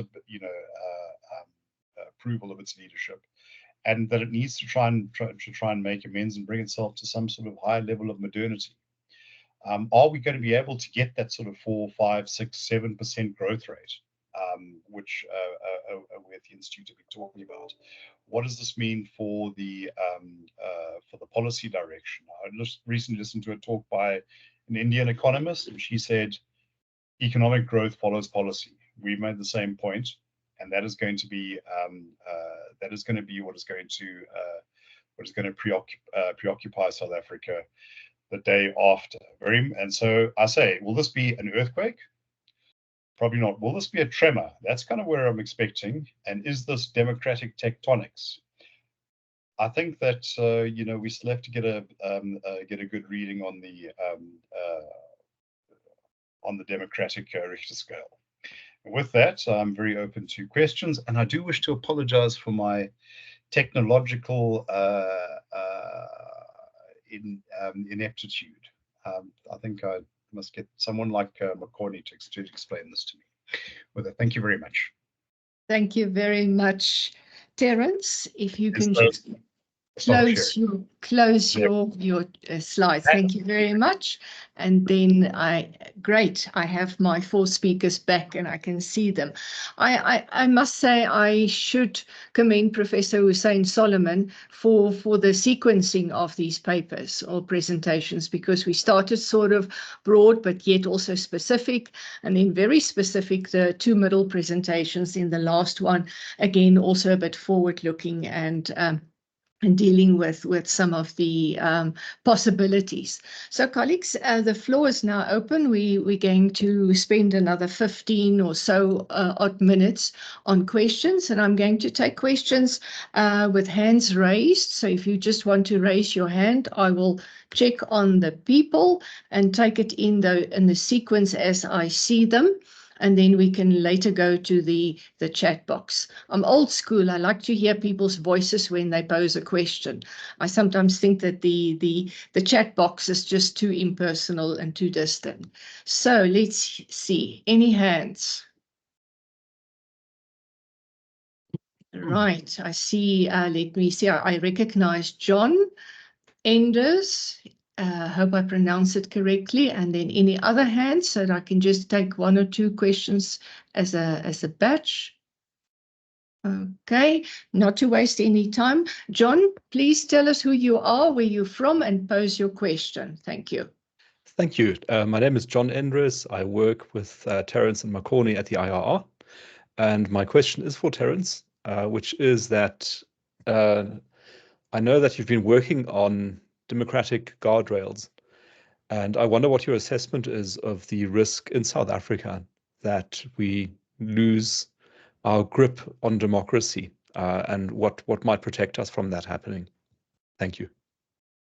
You want to go straight into the answer, Terence? Okay, I think that there are various types of guardrails. I think that one of that South Africa is actually fairly well positioned with its institutions. Polling shows that most people, most of the time, support most of what makes a democracy function. I'm not particularly concerned about abandoning democratic rules, although there is a strong strain of public opinion certainly that is okay with authoritarianism, if they reckon that they can get some sort of material benefit out of it. But when you start asking those questions more discreetly, are you okay with giving up your freedom of speech or whatever, then that starts to fall apart. So when you move from the abstract to the concrete, I think that there are 2 dangers. First of all, I think a lot of our political leadership is not sold on that. I think the ANC has viewed democracy very much as an instrumental thing that was great while it worked for it. The EFF simply does not accept it. The EFF speaks very much like a sort of 1930s Soviet party, that they are the keepers of the history, and everything else must be swept before them. The one thing that does concern me is that there is a strain of violence in our politics. That, I would say, is the single biggest concern. Afrobarometer's polling shows that something around 10% of the population is okay with using violence, has used it themselves, and those who would understand it or turn a blind eye, that can, in some polls, that goes up to about 30%. Carl van Holt, who is a renowned academic and something of a critic of the Institute, has actually come up with the idea, which he published in a paper called a violent democracy. Now, this is not universal across South Africa. You have a great deal of criminal violence in the Western Cape, but the politics tends to be relatively peaceful. The big problem is KwaZulu-Natal, and this goes back to the 1980s. I just don't think that its political culture has ever properly adapted itself to what you call a normal democracy. That, I think, could be extremely disruptive and derailing to South Africa's democratic prospects. Okay, thank you very much, Terence. We have a question from Sibongile. Please go ahead. Hi, everyone. My name is Bungi, and I'm from the University of Cape Town. So I would like to pose my question to Michael. Yeah. So he mentioned that we would like to make trust. Sorry, I just quoted you. I would like to ask a question on the quote that I took down. He said, we want to make sure that trust is redundant and make electoral process so that we have the correct outcomes. So my question is, how do we make this, and what measures do we need to take to ensure that we have correct outcomes? So yeah, and also build trust. Yes, thank you. I ran out of time, albeit that it is quite belated. I'm involved in a few initiatives with the IRR, with other civil society bodies, and with a number of political parties. We will be analyzing the accuracy of results in several respects. There are other initiatives, for example, the Defend Our Democracy are recruiting independent observers who will have an app deployed. They will obviously be looking at it. But there are several initiatives, and what it needs is civil society and political parties to cooperate on a non-political, non-partisan basis and examine the accuracy of results, interrogate them, follow the procedures as laid out by the law. There is no suggestion that the IEC or the Electoral Court will just ignore or override those procedures. So I expect us to make quite a lot of headway during this election. My dream is that this becomes established as just a known practice, that safeguarding the accuracy of results is just a thing we all do as a matter of course. If you have any particular questions, I'm also quite happy to engage people afterwards on the particulars of that. Thank you very much, Michael. Any other questions on the platform? Let's Portia, are there any questions in the chat box? Not that I can see. That I can see as well. Yeah, thank you.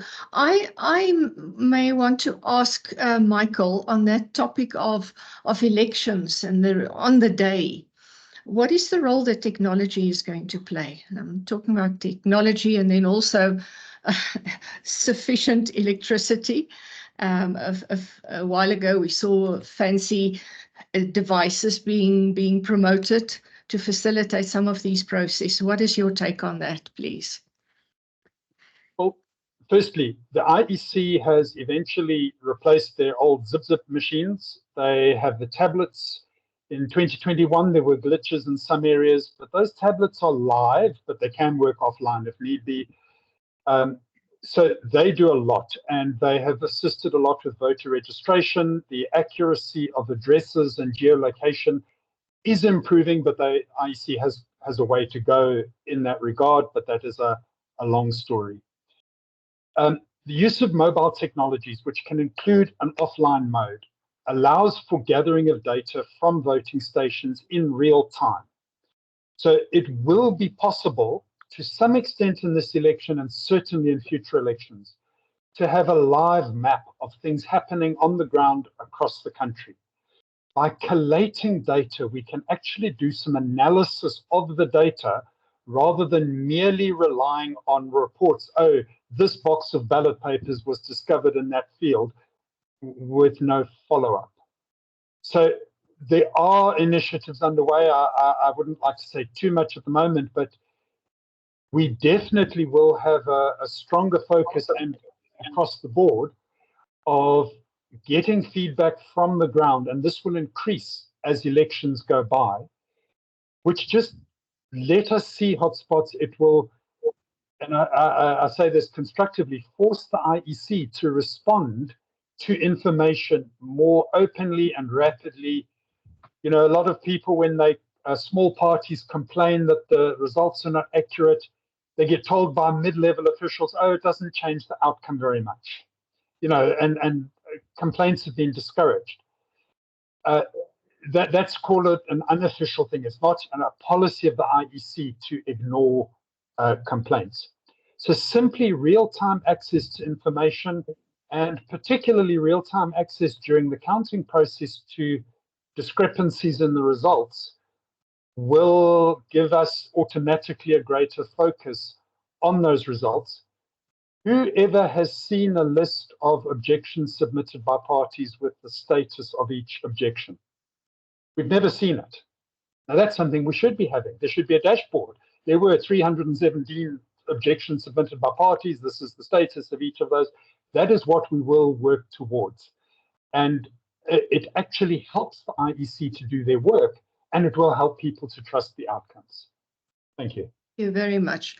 I noticed that there's a question from Tandeka to Makone and then a hand up, but I would also like to hear from Ambassador Leon on some of these topics. So let me go to the question on the youth. Considering that the youth has a tendency to abstain from voting or not register to vote, is there hope that this will change in future if social media is used as the platform to educate? Makone, over to you, and then I'll take the other questions.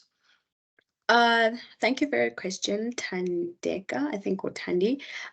Chances of youth voter behavior changing so that turnout is higher. I do think and agree with you that social media has a role to play.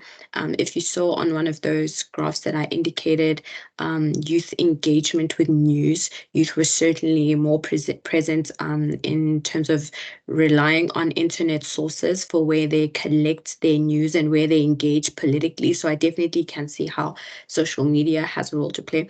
I would think something like bringing back civic education in the country would be far more successful at getting youth political participation up if people had to take a civic education class just to reinforce and transmit those democratic values that we have in the country. I think something like that would probably be more and most successful. Yes, thank you. And we still need to talk about education if there's time. I recognize Professor Morgan. Is your hand still up because it disappeared?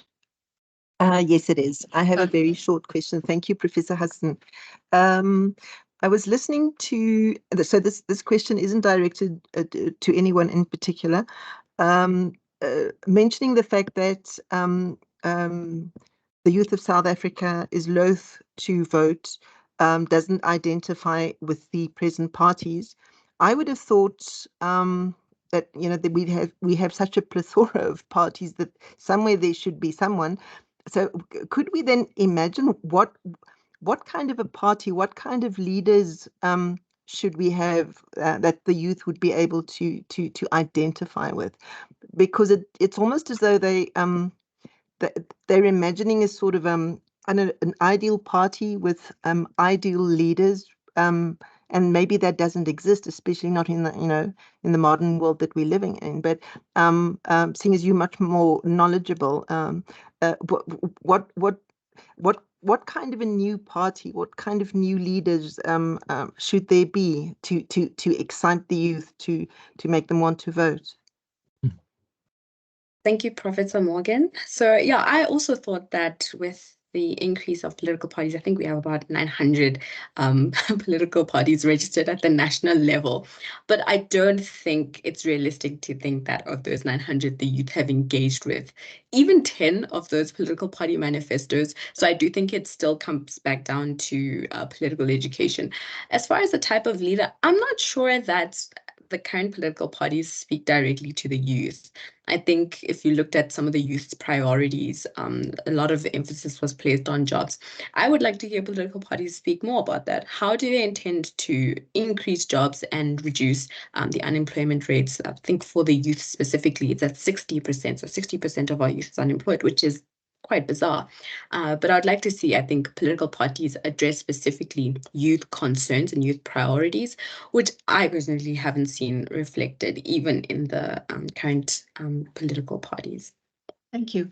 Tony, would you like to come in on any of these topics? Yeah, look, I'm going to come in and then I'm afraid, without being discourteous, I've got to come out because I've just run out of time. I'd only say I broadly agree with the answers given to the questions posed. The only point, I'm very suspicious of the youth. I'm scared of the youth. I'm suspicious of just agglomerating every person under a certain age into one category and saying, well, they're all the same, or they will respond to this message, but they won't respond to that. I fundamentally disagree with that proposition because, you know, I think if you're a young person living in a township, or you're a young person living in the suburb, or if you're Muslim or maybe Jewish or Christian, whatever informs your voting process, that might be far more determinative of the choice that you make rather than the fact that you conform to an age demographic. But the only thing I'd say about the youth, to use that broad term, is that I think the messaging or the accessing of that market is going to perhaps determine outcomes, because, you know, I suspect if, not that she will, she might do it in America, if Taylor Swift, you know, gave a message of endorsement to a political party in South Africa, that might move the dial quite a lot. Or, for example, if you decided, well, actually, I've got so much advertising spend, but I'm going to spend a significant chunk of it on TikTok rather than on billboards, you might be able to channel a message curated to a particular age demographic, because that's how people receive their news, their information, their messaging through different technology platforms. So I would think that might move the dial. And look, you know, I mean, just to deal with Makone's point about the unemployed, I don't know, because we obviously have no information or data on this. I would think of that, you know, 1/3 of the universe of voters being unregistered or not choosing to register. I would think, without having the information in front of me, that an overwhelming number of those folk are in fact currently unemployed. So you probably got, you know, people who've already opted out of the process who can't be reached anyway. So on that slightly negative note, I suppose, I've got to excuse myself. Thank you very much for having me on your platform, and to my colleagues on this podcast, thank you as well. Ambassador, thank you from our side. Thank you for your insights and your responses, and we really appreciate your time. Go well. Thank you. Right, colleagues, I think there was also a question from Dr. Mushonga, and then I recognize a question in the chat box by Anlu Kiev to Makone. So, Dr. Mushonga, would you like to go ahead? Thank you, Chair, and good afternoon, colleagues. And thank you for the wonderful presentations. I think I enjoyed it a lot, and you know, very fascinating lineup. My first question, my first question goes to Michael Atkins, and then the other second question or comments would be for anyone to pick.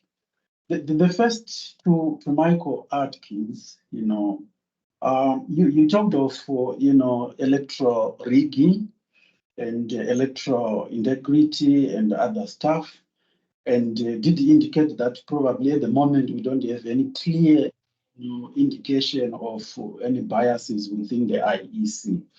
But I would like to move further and say probably what has eroded democratic dispensation in Africa is the increasing idea of what is known now as electoral capture. I think Adebayo Olukoshi has a publication on that, where they are contributors to that, where they are talking about systematic electoral capture in Mozambique, in Malawi, and in Zimbabwe. And I think sorry, in not Malawi, in Mozambique, Zambia, and Zimbabwe. And this has to do with, you know, the compromise or the capture of institutions like the judiciary, you know, and other institutions of state, and also issues lack of representativeness and the like. So I'd like to find out from you whether we might have something like electoral capture in South Africa, where some state institutions such as the judiciary, the legislature, and the like could be compromised and could be captured for purposes of, you know, elections. That's one. And then the open one to anyone, and probably to Terence, You talked of divided party and divided society, and I think that's an apt observation from where I am. So my question would be, do we need the state anymore? Do we need, such kind of institutions? Because it looks like the whole idea of the nation state is becoming increasingly irrelevant. Shouldn't we think of an alternative mode of governance, probably do away with elections, probably rethink new kind of governance systems other than elections, because it seems to me the state has simply become a site of eating. Thank you. Thank you, Dr. Mushonga. Michael first and then Terence. Thank you. Yes, it's a great question. Our systems and obviously the integrity of our court system will play a role because disputes will ultimately be adjudicated in court. But our systems are currently open enough that if civil society gets together, if political parties cooperate across lines, across political and ideological lines, if they cooperate in the practice of ensuring the results are accurate. We mentioned technology. So we have those vote tallies in each voting station that are observed. Those can be compared with the final published results. So if there is an alteration of results, we will see it.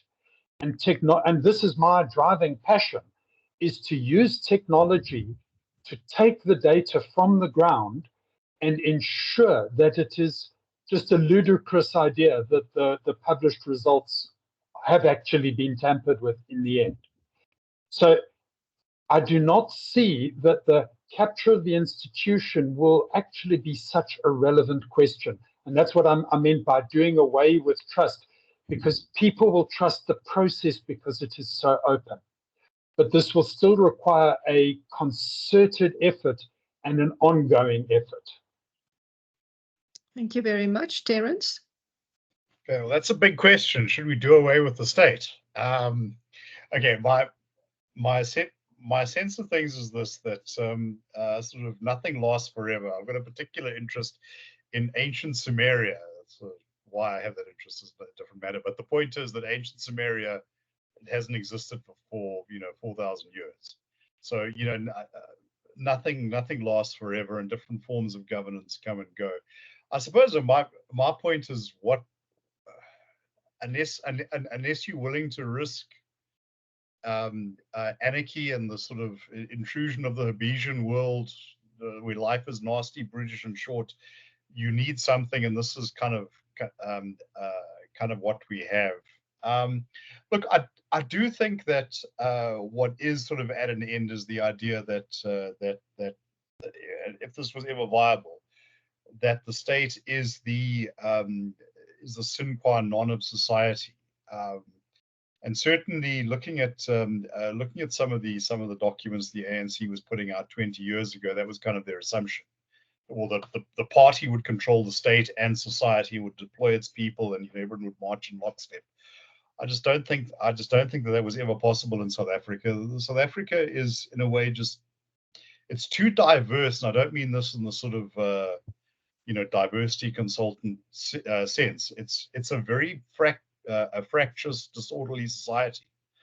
So I suspect that the way this is, I'm not going to say resolved, but the way this progresses is that, yes, we certainly need states and governments to perform particular functions, because human beings have to live in community, and we have this heritage of bordered societies.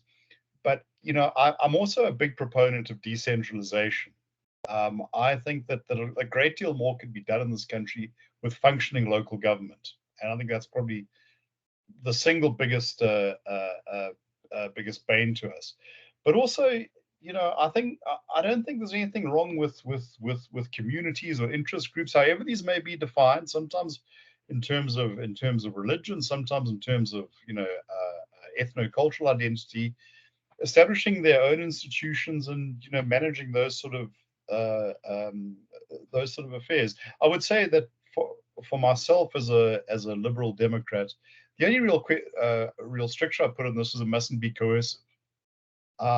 So yeah, I don't have an issue with people coming together and establishing their own communities, and maybe they've got some weird views that I don't particularly want any part of.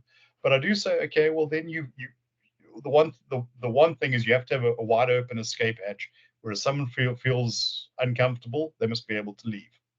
Thank you, Terence. Thank you very much. That was a big question and a big answer as well. So thanks for engaging on that one.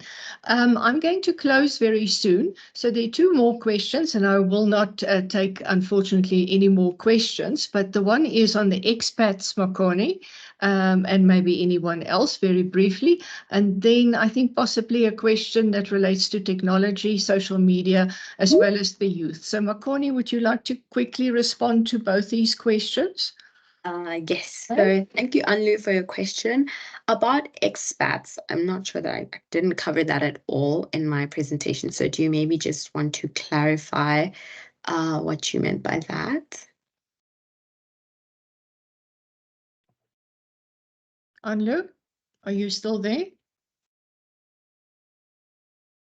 Okay, so she's, I presume it's a female. She's asking out of interest. That's helpful. Okay.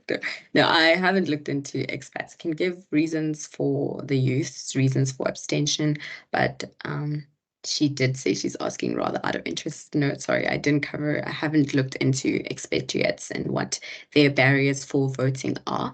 And then on the second question about digital exclusion and channels through which voter messaging is communicated to the youth, I would think that is a problem. Inati, thank you for the question.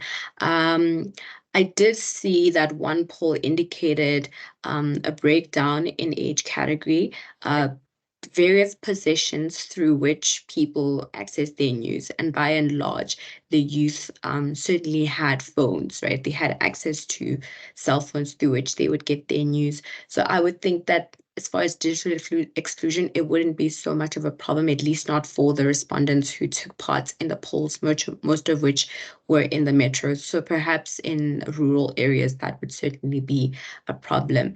Misinformation, I'm not sure that we've had electoral misinformation enough for us to gauge its ability to deter election outcomes and certainly to affect the youth. I'm not sure that there's enough information for me to speak on that other than through conjecture. Thank you, Makone, for that. Terence, final word? Look, on the question of expats, basically it hinges on, do you feel a connection to the country, and what is the practical barriers to you getting there? So, for instance, if you have to take a day off work, many people are simply not going to be willing to do that.